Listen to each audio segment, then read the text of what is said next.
Farm Bureau Insurance wants to give you a VIP Aggie basketball fan experience this year. Go to 12thman.com/maroon contest. That's where you register. One winner and a guest will receive game tickets, a VIP tour of Reed Arena. You'll be recognized on the video board. You'll get some Texas A&M gear and a signed basketball by Buzz Williams or Joni Taylor. Register today, 12thman.com/maroon contest.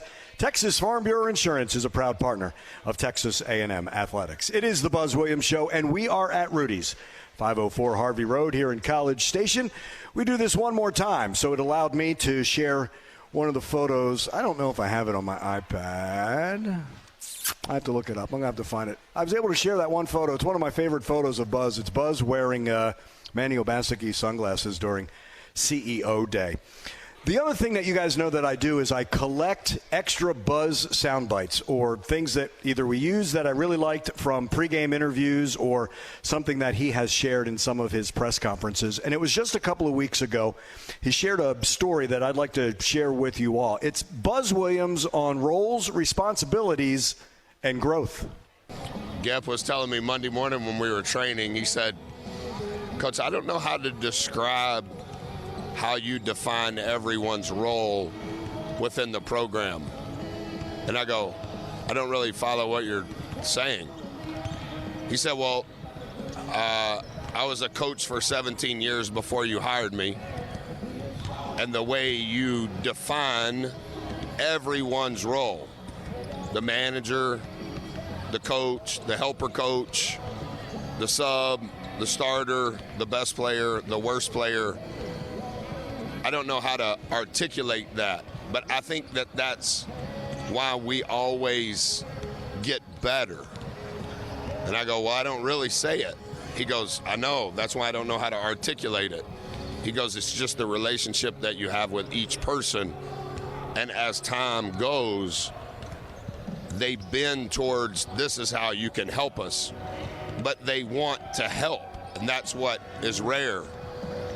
And I said, well, that means you just got to have good people. You have to have people that care, and most of the time, people that care are good people. And when you have that, then you can show them, teach them, explain to them, give them evidence. You see how this helps, and you see why this is not good for us. And I think over time, that you see it. Like Lonnie has a role, TJ has a role, Mason has a role, V has a role, but it's not that I assign that role at the beginning, because I never want to limit their ceiling. I want them to feel as though they have growth opportunities within whatever they're trying to accomplish. But within that growth, the best growth is for our program. The best growth is for our team. So how can you grow? And by you growing, that helps us grow. Because if we grow, that's going to help you grow. So that takes time. That was Buzz Williams. That was just from a couple of weeks ago. And again, coaches are leaders. There's a leadership aspect. Can you take the slate down so I can share with the photo? I found it. Yeah, it's my favorite. This one. I just love this one. He's wearing Manny shades. That's what I love about it. And he looks good, too. Not as good as Manny looks in those. Got to tell you that. No one dresses like Manny Obaseki.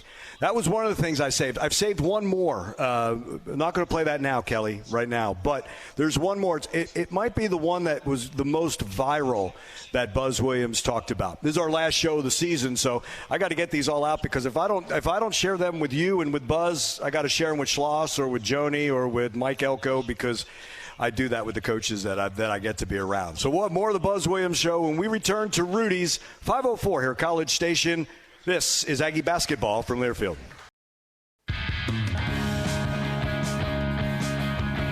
All Hands Craft Cocktails is a new bar-strength canned cocktail. It's made with 6 times distilled vodka and 10% ABV. That's to make sure you never have to sacrifice the quality of your drink. All Hands Craft Cocktails is founded by Aggies and a proud partner of Texas A&M Athletics. The Aggies in South Carolina, Gamecocks ranked number 18. Wednesday, Reed Arena, 7:30 tip. 7 o'clock with our Dos Aggies tip-off show at Georgia on Saturday afternoon against the Bulldogs. We are with Buzz Williams. Howdy, Buzz. How you doing? I'm doing well. See, this is how my mind works. We've done enough of these shows together, so you know that. This is the last show of year 5. This is it. I got to get it all in. Show 12. Yeah, I got to get it in. Year 5. That means we've done this 60 times. 60 times. Maybe not. What did we do during COVID? Not do Remember, it? we ended going in the studio. We ended up doing another 12. Oh. Remember that? Remember when you only had to do 40 minutes and you could get out? Remember those days? Yeah, that was good. You just plug the commercials in. I would tell Buzz, look, we're just going to stop, and then I'll pick back up. Yeah, I remember now. Now that you say it, I remember. Yeah. There was so this is an the upside 60th show. Our 60th together. Yeah. That's right. So I'm going to start show number 60. Have you missed any shows? No. I don't miss things, Buzz. I missed one this year on purpose for the assistants. You do that every year, though. But last year I didn't. Somebody told me. Josh told me you did last year. Yeah. I didn't do that. No. And I think that meant that Bubba's senior year I missed one to watch him play. Correct. But I didn't miss one during COVID. Not during COVID, no. And in the first year, I want to say Dale came. Yeah, I would say it was something that kept you for like a half hour. There was a previous engagement, but we were able to talk to Coach Lair. I've done 57 out of the 60 would be my guess. Yeah. I'm saying 60 because it's a good round number. Speaking of round numbers, Coach Schloss, career win number 900 on Sunday in his baseball career. Is that right? Yeah. And approximately how many games do you play per year in baseball? 56 is on the schedule plus postseason. Okay, and so if he won his 900th game, he was the head coach at UNLV, TCU, and here? Yeah. And so how many years has he been a head coach? 22, 23, right? Yeah. And Coach Barnes won his 800th game against us, and this is his 37th year. 37th, yeah. Those round numbers. And Coach Schloss is in what year? His is third year here. Right, 20, but 2, 17, 20. 19 and Travis, 23? 22, I think 23? it's less than 23. 22 for Schloss? It's not 23. 22. Yeah. Travis caught for him. He's a bullpen catcher at TCU for Schloss. And how many years was he at TCU? 17? And this is his third season here? Yeah. That's 20. Yeah. And he was the head coach at UNLV for 2? Yeah. 22. So 900 wins in 22 years. So you're saying this is his 22nd season? Wow. Congratulations, Coach Schloss. All that I mean that sincerely. No, it's fantastic. He's a winner, but you know that. You knew that. Oh, he's as good as there is. Yeah, I agree with that. So here's my first question to you. I know this team's on a 4-game losing streak, but you can't lose when Jace's mom prays before a game, Buzz. Yeah, she's pretty disappointed. She's texted me a few times about she probably shouldn't pray since we lost when she prayed across the floor. No. And I was like, no. There's Lyle's favorite word is causation. And so I said, there's no causation that we lost because you prayed over the floor. Yeah. I had the same feeling I had when Henry's mom prayed. I was like, oh, there's not a chance we're losing tonight. If a mom attends shoot around, she gets to pray. I think that's wonderful. Yeah. I think that's wonderful. Absolutely. Don't know if y'all regardless of result. Yeah, and some have actually participated in this, but after every shoot around, pray across the floor. Usually Antonio gets it started, but if there is a mom, and Jace's mom is wonderful, by the way. That young man is another fantastic young man who's really blossoming. Isn't he, Buzz? He's playing with great physicality, playing with a high IQ, cares a great deal, has become very consistent, is trying to do every single thing that he can on both sides of the ball to give us a chance to win. Has been accepted from the very beginning. In preparation for the Bahamas, all the things that we've done, he's just continued to improve, continued to grow, and he's for sure one of us. I'm glad you said that because it feels like he's been here longer, doesn't it? Well, we've been playing for a while, even though it doesn't seem like it. But I played in the second segment, Buzz. I played when we talked about after one of the pregame interviews, and you talked about when you were talking with Gep about how to put into words, but you were talking about players' roles, responsibilities. But what struck me at the end was growth. Like a player's allowed to grow. A player's allowed to take a step backwards, and then you can coach them to get better. Someone in November is not the same as they are when you get to March, nor from a freshman to a senior. And you allow that to thrive with your student athletes, don't you? Well, I would say over the course of our career, that's been the case. I know the model's changed, and so I don't want to be arrogant and act like we have data to prove that in the era of the transfer portal and all of that, that we can do it. But I think who For was when he arrived and what his career path has been, who Solo was this time last year versus who Solo is this time this year, who Henry was when he got here, and to an extent, I think even he hasn't been here one full year yet, but I think even in the time that Jace has been here. But I think also that happens within our staff. Mm-hmm. I never liked anyone to, not now or back when, I never wanted to feel as though my opportunity for growth was restricted. And I try not to do that with my own children. I don't do that with our players. I don't do that with our staff. And some of our staff members, to some degree, started as young people within our program. I think there's 7 people on our staff that started as some level of student. Beatty was a student, obviously. Lyle was a student. Devin was a student. TJ was a student. Mm-hmm. Like, there's multiple people on our staff. Josh was a student. Just want to keep allowing them to grow. And I think having consistency among the old adults is always positive with the young adults. And that's been, to some degree, probably too important to me over the course of my career. But the growth of the young adults and the growth of the old adults has the same value to me because it's their life. And I hope that the experience, however long they're with us, I hope that they feel as though they grow. And I think when people feel as though they grow, they typically stay in an organization that allows them to grow. And I think in the era of the portal, for young people, if they feel like there's an opportunity to improve and an opportunity, there's a vision for them in the future, relative to how we do things, mm-hmm. and I'm not saying it's the right way. We have lost 4 in a row, so we may be completely doing things the wrong way, but I think long term, it's the right thing for him on and off the floor. He's Buzz Williams. This is the Buzz Williams Show. When we come back, it was a soundbite from Buzz that went viral, and I'd like to share it. It was about a month ago, but it's one of my favorites that he absolutely talked about. That will be next when we continue with the Buzz Williams Show here at Rudy's, 504 Harvey Road here in College Station. This is Aggie basketball from Learfield.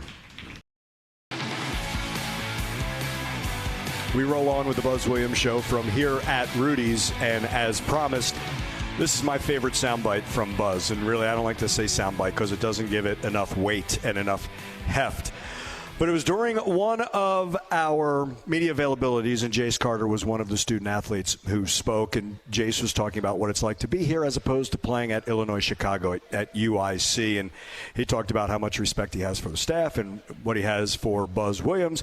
And Buzz was asked about that.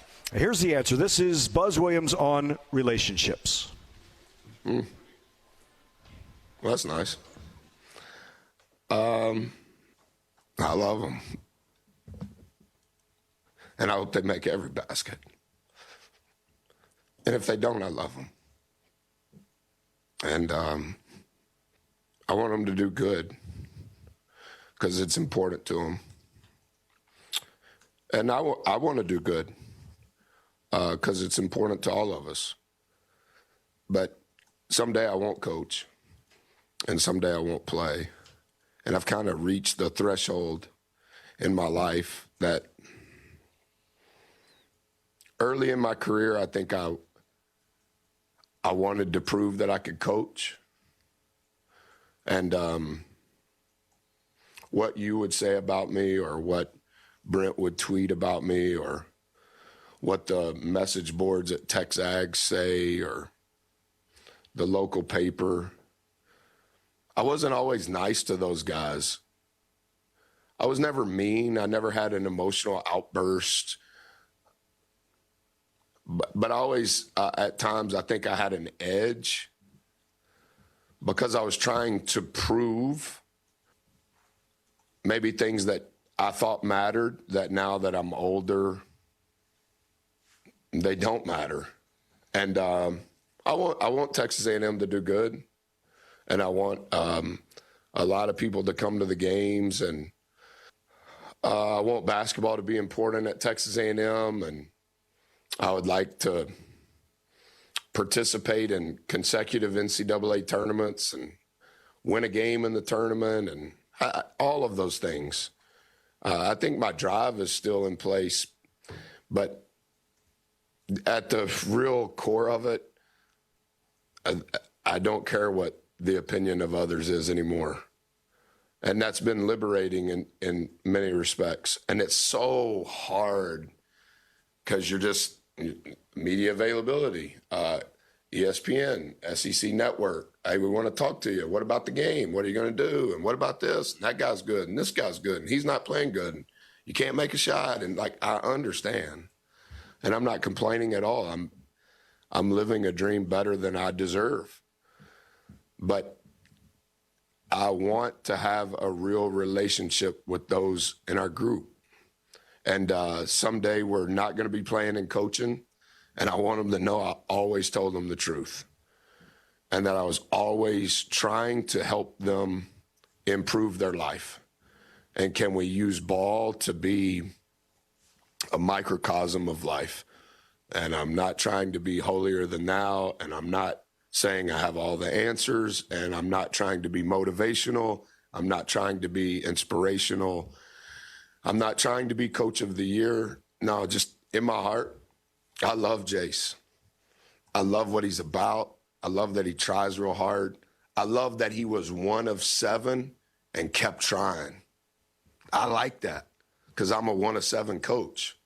And so I didn't know our guys said that. I never tell our guys what to say in the media.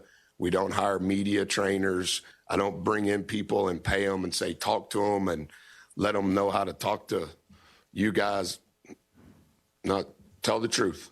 Tell the truth to you. Tell the truth to me. Tell the truth to your mom. So I appreciate him saying that. Buzz, what you did not say in that was, I love them when they are winning. You didn't say, I love them when everything is going well. I love them when everything's great. It was simply, when it was asked about that, I love them. That's leadership. That's coaching. That's what comes. I don't care if it's 2024 or 1954. That's what it's about. But that one has always stayed with me because Jace, the way he spoke before then, and then when you were asked about that, to me, that was something that came from the heart. Yeah, I don't need to keep talking. What I said is what I believe, and there's a lot of exposure that comes with this, and I understand that my words can be misconstrued. And I am not complaining. I am not blaming. I am not defending. It has nothing to do with where I work or where I live. It has to do with true love doesn't have an agenda. And if my agenda is based on their talent or based on their production, then I'm not a real guy. And this is a very emotional time of the year. That's why you see a lot of coaches say and do a lot of things and then apologize the next time they have a microphone. And so I'm convicted that regardless of result, I'm going to treat people right. And not because I'm trying to be right. I'm not trying to be condescending. Included in love is truth, and I have a responsibility to tell the truth.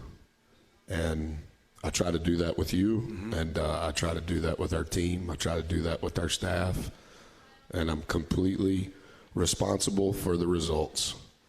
But everything that I said then, I haven't listened to that before, but that's probably the best answer in as efficient of words as I've ever given. And I didn't know it went viral. I quit looking at social media. Yeah. I don't look at it at all because that stuff gets in my heart. And I begin to look at people and I'm like, I wonder if that's who tweeted that out. I wonder if that's who said that. And I don't. At some point, I want to live, you know. Yeah. I want to do right by my husband. I want to do right by my wife as a husband, and I want to do right by my kids, and I want to do right by our staff and right by our players. And if I coach a long time or I don't coach much longer, I still want to do right. It was, and I know you're not on social media, but it was your former players or parents of players who responded. That, like, when I heard it, I get it because it was after Jace. But then when Q's mom says something, or Henry's mom, or former players say, that's my coach, or this right here, you know, with an emoji talking about that. Not that you've ever had to doubt the impact. No, I mean, but that was the impact of it. I've talked to Q's mom every month since Q left. Q's mom has been here to visit since Q left. But there's a lot of players that don't like me because I didn't play them enough and or I didn't run the appropriate style of play. But I think if you talk to any former player or any former parent, I did my absolute best to try to tell them the truth. But I've made mistakes, and there's a lot of things that I think if it all came out on Twitter, everybody would bash me because of what I said about Jace. And so, like, in all of this, I've tried to really spend time praying about I need to be accountable to the people that matter the most, and I need to be the appropriate model as a leader when things are hard, because it's real easy to have faith and be the appropriate leader when things are good. We were retweeting out. We were picked preseason second. You're not retweeting out that you've lost 4 in a row. Like, I just want to get away from all of that. And I think some of that is I'm finally at 51. I'm growing up a little bit, maybe. Yeah, you never stop that. You never stop growing. What's the old line? It's what you learn after you know it all that counts. That's right. He's Buzz Williams. Buzz Williams Show will roll on from Rudy's 504 Harvey Road here in College Station. This is Aggie basketball from Learfield.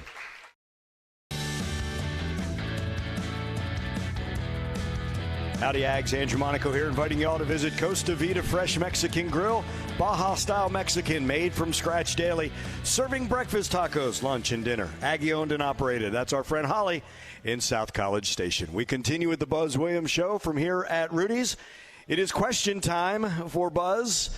And Ian gets the first question of the hour. What is the most important thing for a player to focus on mentally at this point in the season? How can you get better?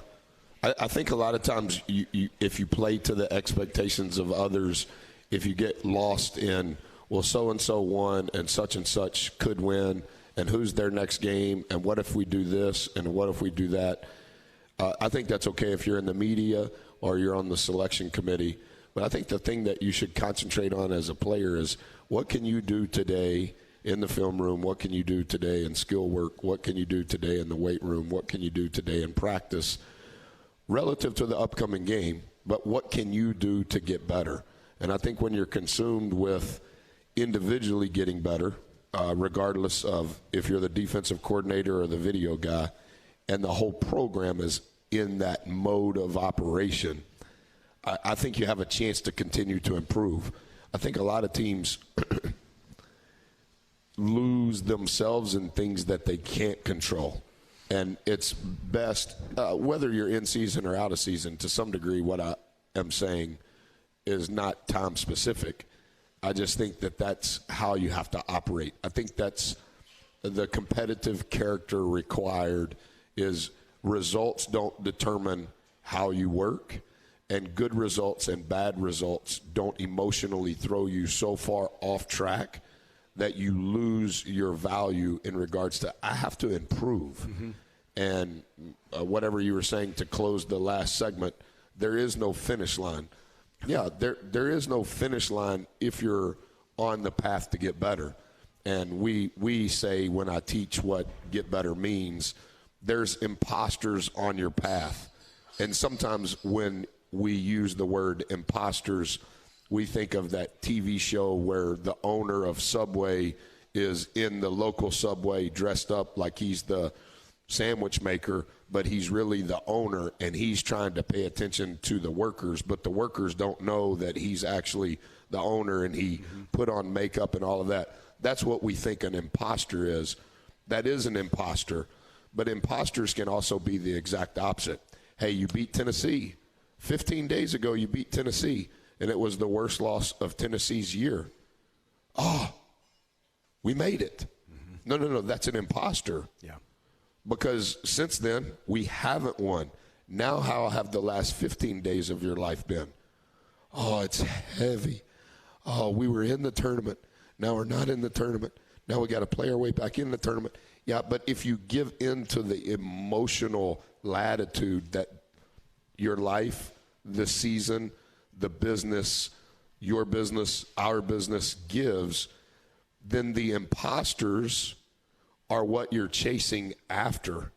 And it's like, well, if I'm not worried about things I can't control. Yeah, but if you continue to give your emotion and energy to those things, then actually the worry controls you.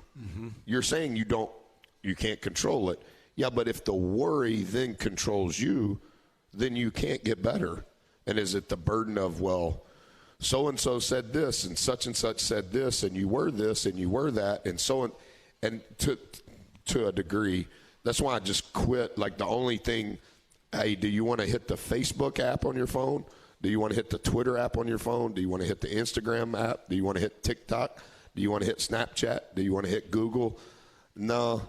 I want to hit ESPN, and when I click it, it just goes straight to scores. And then I can't see anything else. Right. Because it just takes me emotionally at 51.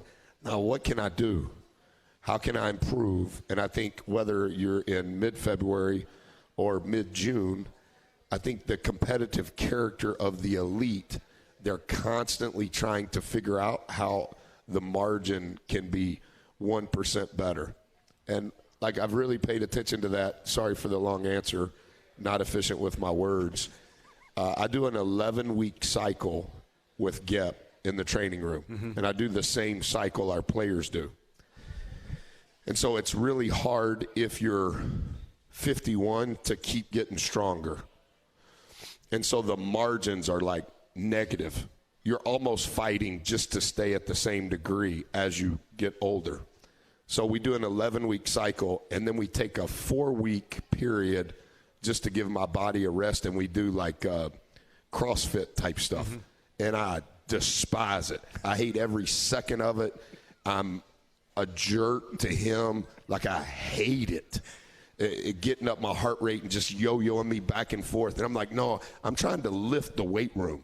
I don't want to do all this stuff that Lyle's wife does, you know? Yeah. Like, I don't want to do this. But I'm always telling him, like, what is the plan for the cycle? This 11 weeks, right now I'm in the 4-week, don't do that. When you're planning the next 11 weeks, are you planning the exact same thing we did the previous 11 weeks? He's like, no. I'm changing sets. I'm changing reps. I'm changing how many. I'm changing how much. And I'm like, yeah, but based on what? Based on what I did the last 11 weeks? And he's like, yeah. And I go, okay, well, I don't want to talk about personal records like this is my personal best. I want to know at the end of the next 11 weeks, what's the percentage that I improved from the previous cycle? And it's like literally 0.2, 0.5. But if you're trying to go from whatever number that is, 300 pounds to 305 pounds, well, what's the difference between 300 and 305? Over the course of 22 plus 4, 26 weeks. Like, so I'm going to do this every single day for 26 weeks to improve 0.2? Yeah. Wow. That's an eternity of hours of work to increase 0.2.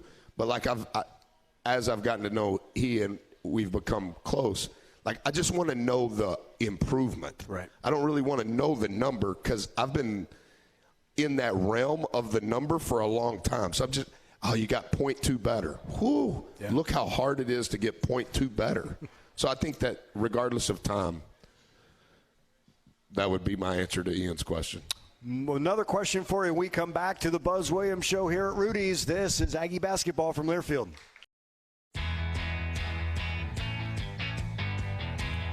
Head on over to your local Rudy's or Rudy's.com to place an order for their real Texas barbecue. Enjoy 100% oak smoked meats, delicious sides, and Rudy's signature sauce. And don't forget that Rudy's serves made-to-order and grab-and-go breakfast tacos every day until 10 a.m. And our thanks to Rudy's for being our host for every week of the Buzz Williams Show, as well for Aggie Football Hour. For football, Joni Taylor has her final show of the season tomorrow. The Aggie Diamond Hour will continue through spring with Jim Schlossnagel and Tricia Ford. We continue with the Buzz Williams Show. 2 more segments. One more question. This is from Steve. What is your opinion on storming the court? Should it be banned, or how can it be safer for teams on the courts? Yeah, I probably shouldn't answer this question because I don't want students to think I'm not into let's have fun and let's beat top 20 teams. I've kind of changed my thoughts on this. It scares me. And it scares me for unintended consequence. If you clip somebody from the back, do they mess up their knee? Do they tear their Achilles? And I also think this, and I'm sure this will go viral. So much of the model of what we're doing has changed in college. Mm-hmm. I think another thing that should be changed is you don't have to shake hands after the game either. I understand that goes against the old model. There's too much risk and not enough reward. There's too many things being said and potentially done, and it's harmful. I'm watching the staff show me what happened with Incarnate Word and Corpus Christi last week. Yeah. Hey, and now everybody's suspended for 5 games in the Southland. It's just, if you want to talk to them, go down there and shake their hand. Let's just do like the NBA. Game's over. Hey, wave and let's move on. It's too emotional. There's so much going on. Like, if you win by 1 at Vanderbilt, at Arkansas, if you lose by 1 at Vanderbilt, at Arkansas, it's just too much happening. And as soon as something goes south, too many people are judged on that emotional outburst, and it's hard to overcome. Well, this coach has got a bunch of so-and-sos and such and such. No. It's not that. It's not that. It's just this is an emotionally charged game, and if you don't want to shake hands, don't shake hands. They don't do it in the NBA. They don't do it in the NFL. And for the same reasons that leagues are now fining schools for court storming, it's because there's too much at risk and not enough reward. And so nobody listens to me. I'm not on any committees. I never have been. I never will be. But since you asked me, yeah, that's my opinion. Steve, thank you for that question. Super Bowl, Kyle Shanahan, Andy Reid do not shake hands. Obviously, it becomes a story. They had talked during the 2 weeks prior to the Super Bowl. They were not going to do that. They know what that field is like after the game, immediately after the game. But Kyle and Andy got together underneath the stadium, congratulated one another. It's the same thing that happened last year in our last home game. It was handled before because of what could have transpired. And I already knew what I was going to say to Travis because Travis gets the first question. Travis, go ahead and ask it. I'm going to answer it, and I'm not going to say anything negative about anybody on our bench or on the other bench. And the day before, I broached the subject. This is how I think we should handle the arena. And my wife is telling me after media availability, why would you say that? Because I think it's the right thing to say. And she goes, well, that's not going to happen. I go, no. I'm trying to be proactive, not reactive, mm-hmm. and I'm trying to be protective of everyone, not just our program. And is it right? I didn't say it was right. I'm just saying I think based on what's at stake and what could happen and the ramifications of what could happen versus John Smith is watching the game and was my handshake long enough? Did I have eye contact? Did I talk to the other player? Coaches are saying you were tampering with my player. You're telling him you're recruiting him in the hand. Yeah, there's nothing that comes from it. The new director of common sense, Buzz Williams. How about that? Huh? My wife would say I don't have it. So if that has been created as a job, if she's on the committee, I won't get it. No, you won't. But you know what? Corey just might be the next one. She has elite common sense. Yeah. And I'm not saying that because I'm her husband. He is Buzz Williams. Because obviously she married me, so they can't be elite. There's got to be something there, right? There's got to be some fault in judgment. She has some problem. Who would want to marry me, number one, and then who would want to marry me and be married to me for 30 years in this job? Since I met her, I was a college coach. Mm-hmm. Since we've been married, I've been a college coach. Yeah. And we've been married approaching 24 years, and I've been a head coach 17 of those 24. We've lived in 7 places. We've lived in 9 places since we met. We've lived in 7 as a couple, and we have 4 children, and our oldest son has been to 6 schools in the last 6 years. Yeah. So that would not be common sense on marry that person. No. Okay. So that job's still up for grabs, is what you're saying. Final segment, Buzz Williams Show. When we return, this is Aggie basketball from Learfield.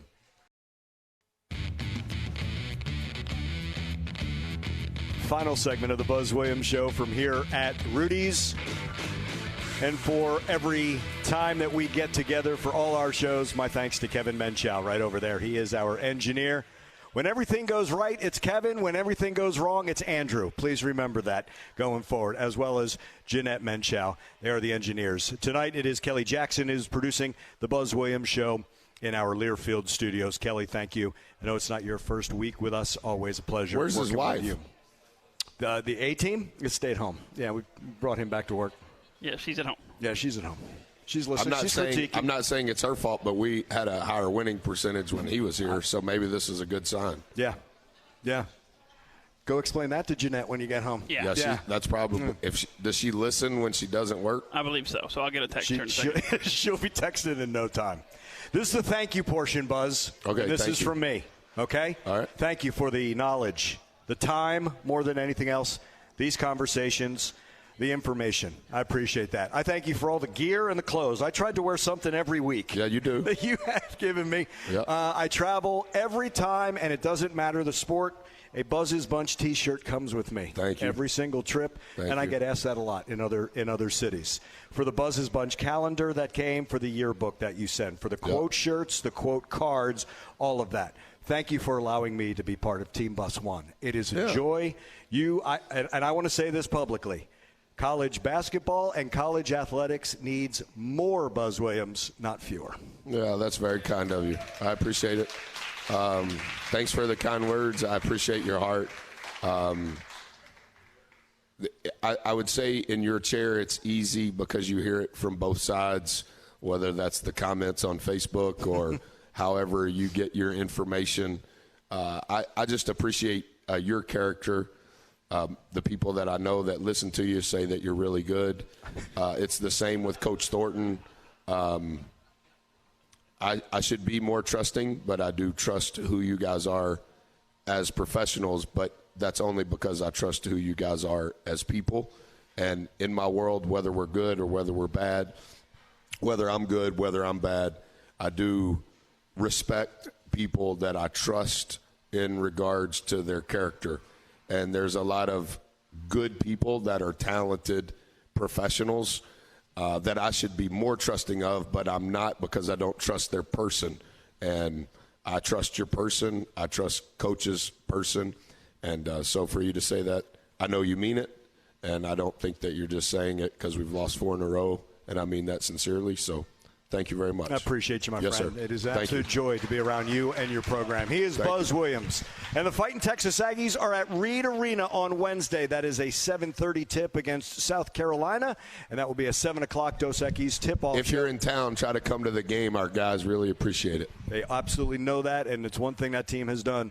They're going to need you now. So get the 12th man there, get the Reed Rowdies there, make it that atmosphere that's been so special in the past.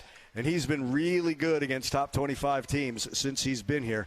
10-15, 10 wins against top 25 teams since he has been here. And at one point, he was 1-9 in the first couple of seasons. So let's take down number 18, South Carolina, on Wednesday. We will do that together. And then on Saturday, we travel to Georgia. That's a 5 o'clock tip at Stegman Coliseum, 4:30 for our Dos Equis tip-off show. And then Mississippi State and Ole Miss. They're the last 2 games. 4 games remaining in this regular season, and then we all head to Nashville for the SEC tournament. We will all get together. But we thank you for joining us, not just this week, all season long. Wonderful to see everyone here at Rudy's. Thank you for being here. Again, for Kevin, for Kelly, for Coach Buzz Williams, I'm Andrew Monaco, to Kerry Schaefer as well, who's here every week as well. This has been the Buzz Williams Show. We thank you so much for joining us. Thanks and gig 'em. This is Aggie basketball from Learfield.